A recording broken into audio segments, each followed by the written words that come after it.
कि यह मकान बिकाऊ है तो हम कहां रहेंगे। 2-2 लाख ब्राह्मणों के जनेऊ तोड़ दिए गए, तब जाकर के धर्म बचा।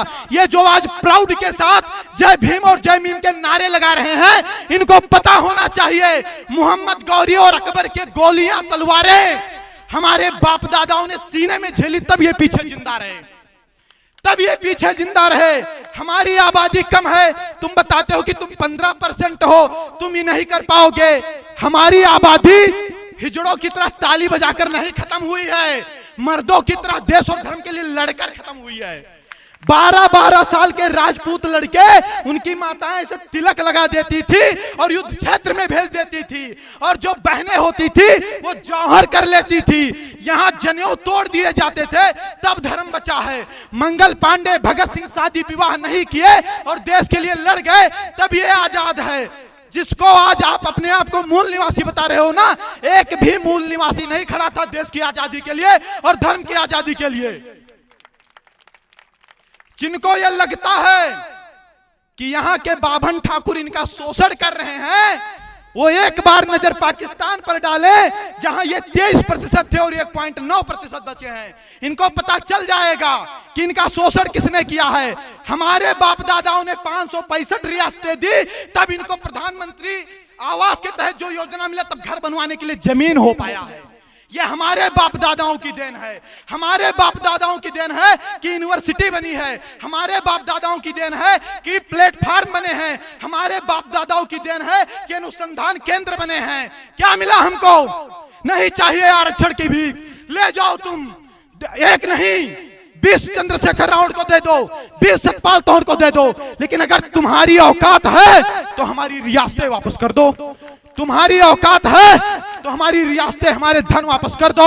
नहीं कर पाओगे, कंगाल हो जाओगे, क्योंकि पूरा का पूरा भारत हमारी रियासतों पर टिका है। हमने अपना सब कुछ छोड़कर अखंड भारत का सपना देखा था। 7 लाख पंडित कश्मीर में काटे गए, भगाए गए, लेकिन उन्होंने आतंकवाद का रास्ता नहीं अपनाया, उन्होंने ट्रेन नहीं फूकी, उन्होंने घर नहीं जलाए, उन्होंने बस नहीं जलाए। क्यों? क्योंकि इस देश से सबसे ज्यादा प्रेम है तो हम राष्ट्रवादियों को है। हमारा डीएनए टेस्ट करवा लो, हमारा डीएनए टेस्ट करवा लो, हमसे ज्यादा कोई राष्ट्रवादी मिल जाएगा, मैं भारत छोड़कर चला जाऊंगा। सही बता रहा हूं। बाप दादा देश और धर्म के लिए लड़े, उनका लड़का आज सिस्टम से लड़ रहा है, उनका लड़का रिजर्वेशन से लड़ रहा है, उनका लड़का SC ST एक्ट से लड़ रहा है। भारत में पहले जब मृत्यु दंड दिया जाता था तो मृत्यु दंड के अपराधी से उसकी आखिरी इच्छा पूछी जाती थी। पूछी जाती थी कि नहीं पूछी जाती थी? मृत्यु दंड के अधिकारी से आखिरी इच्छा पूछी जाती थी। लेकिन हमारे देश का संविधान तो देखिए, हमारे देश में समानता का अधिकार तो देखिए, हमारे देश की डेमोक्रेसी तो देखिए।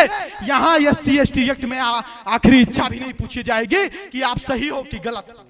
सोचिए, हम एक मृत्यु दंड अपराधी से भी बदतर स्थिति में हैं। मुस्कुराइए मत, सोचिए, चिंतन करिए, कहां थे, कहां पहुंच गए, कहां थे, कहां पहुंच गए, और आने वाले समय में कहां पहुंचेंगे।